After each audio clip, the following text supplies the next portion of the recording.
असली प्रोटेस्ट वर्ग मयाम youth मयाम police तमीबा नजर सादरसिंग अमता नाग लेबी को चथीगिनो कोई मीटिंग अमा गसु तौगोरी अखोई खतंग ओइबगी अदुगा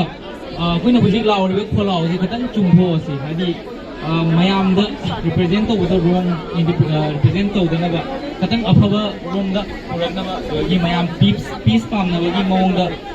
पुरकनबा अखोगी पीस की खोलाव अमा तौरगा लोइसलसी अदो अहमद अखोई स्टॉप किलिंग इनोसेंट पीपल से थमसे अदुगा लेट स्टॉप टेररिज्म अमा थमसे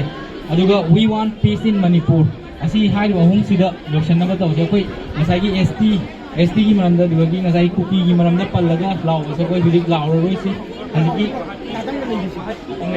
कोई नातंगुदी लेगेसी बट लावसे अखोई असिदा ओइना लावरसे फजबा रोम तो अते आइना हाइबा stop killing innocent Meiteis amadi let's stop terrorism we want peace in Manipur asi hong sida koi padana lawn ba